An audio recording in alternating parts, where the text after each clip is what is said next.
আসসালামু আলাইকুম। Batting, bowling, fielding সব দিক দিয়ে আজকে খুলনা অনেক এগিয়ে। চিটাগাং কি যে সব প্লেয়ার কিনেছে সেটাই যেন মনে হচ্ছে। আমার মনে হয় চিটাগাং এর যারা সমর্থক আছে তারাও সেটাই ভাববে। প্রথমে ব্যাট করতে নামে খুলনা গত ম্যাচের মতো অর্থাৎ প্রথম দিনের মতো প্রথম দিনের থেকেও স্কোরটা ছাড়িয়ে গেল। প্রথম দিন তো রান উঠেছিল প্রথম ইনিংসে 197, সেটাকে ছাড়িয়ে খুলনা আজকে 203 রানের বিশাল ভয়াবহ এক পাহাড় সম রানের টার্গেট দাঁড়ান করিয়ে দেয় চট্টগ্রামের সামনে। শুরুটা দুর্দান্ত করেছে নাইম এবং বশিষ্ঠ, এবং এই দুজনের শুরুটা শেষের দিকে গিয়ে ধরে রেখেছে অঙ্কন। বশিষ্ঠ 50 বলে 75 রানের এক ঝকঝকে ইনিংস খেলে নট আউট থাকে। সেঞ্চুরিটা প্রাপ্য ছিল তার, কারণ ওপেনিং এর শুরুতে নেমে শেষ পর্যন্ত ব্যাট করলো, সেঞ্চুরিটা করতে পারলো না। নাইম শেখ 17 বলে 26 রান করে আউট হয়ে যায়।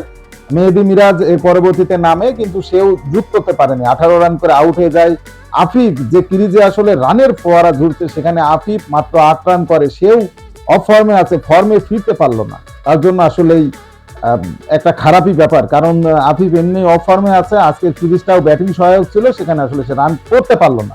তো এই সুযোগটা আসলে কিন্তু আফিফ হারালো। কিন্তু অঙ্কন আজকে যা করেছে, শুধু ছক্কা মেরেছে, ছক্কার ফুলঝুরি, একের পর এক ছক্কা, 22 বলে 59 করেছে অঙ্কন। মূলত অঙ্কন আর বশিষ্ঠর 86 রানের দুর্দান্ত এক পার্টনারশিপ মাত্র 35 বলে। এই পার্টনারশিপের জোরেই কিন্তু 203 রান করে ফেলে খুলনা। যেটা বলছিলাম যে অঙ্কন যে কাজটা করেছে, ও 6টা ছক্কা মেরেছে, অসাধারণ সব শট, স্টেট ড্রাইভ, লেগ স্টিকে শট, মানে অসাধারণ শট, হাঁটু গেড়ে শট, খুব অসাধারণ, মানে চারি কোল দিয়ে সে ছক্কা যে মারতে পারে সেটার প্রমাণ দিয়েছে। সে মানুষ একটু ছোটখাটো হলে কি হবে, তার হাতে যে জোর আছে সেটা কিন্তু অঙ্কন বুঝিয়ে দিয়েছে। শরীফুলের জন্য দুর্ভাগাই প্রথম ম্যাচটায় ভালো সূচনা করতে পারলো না। 4 ওভারে 47টা রান দিয়ে কোনো উইকেটই পায়নি শরীফুল। ইসলাম এবং খালেদ 2টা করে উইকেট পেয়েছে। তো 204 রানের টার্গেটে নেমে শুরুটা কিন্তু ভালো হয়নি বলতে হবে খুলনার। থমাস এক বলে দিয়েছে 15 রান, দিয়ে করেছে বিশ্ব রেকর্ড। যদিও এই রেকর্ড হয়তো সে ভুলে যেতে চাইবে, তবে থমাস ওই ওভারে কিন্তু নাইমকে আউটও করে।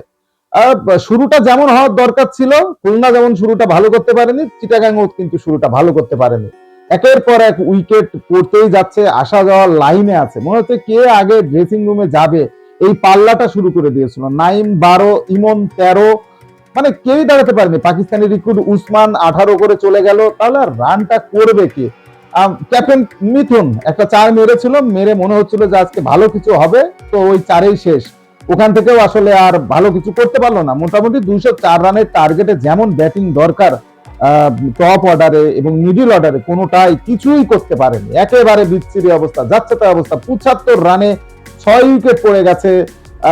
75 রানে অলরেডি 8 উইকেট পড়ে গেছে চিটাগাং এর। সুতরাং বুঝতেই পারছেন যে এখান থেকে আর ঘুরে দাঁড়ানোর কোনো সুযোগ নেই। আসলে খুলনার ওই রানে চাপা পড়ে গেছে চিটাগাং এর প্লেয়াররা। কি একটা হজবজ অবস্থা। শামীম হোসেন 9 রানে নট আউট আছে। শামীমের উপরেই অনেক ভরসা, এখন একা একা কতদূর নিয়ে যেতে পারবে সেটা দেখার বিষয়। তবে এখনো মনে করেন যে রান দরকার প্রায় 130, এই রান কোনোভাবেই আসলে সম্ভব না। হাতে উইকেট আছে 2টায়, 2 উইকেট নিয়ে খুঁড়িয়ে খুঁড়িয়ে বড় জোর আর কতই যেতে পারবে। শুরুটা ভালো করতে পারলো না মেন্টার শাহিদ আফ্রিদি চিটাগাং। ভেবেছিলাম যে আফ্রিদি মেন্টার হয়ে এসেছে, হয়তো নতুন কিছু হবে, ভালো কিছু হবে, কিন্তু সেই সূচনাটা আসলে চিটাগাং এর ব্যাটসম্যানরা এনে দিতে পারলো না। স্পোর্টস এর সর্বশেষ আপডেট জানতে স্পোর্টস ভিউয়ার চ্যানেলটি উনি সাবস্ক্রাইব করে বেল আইকন বাজিয়ে দিন। ধন্যবাদ।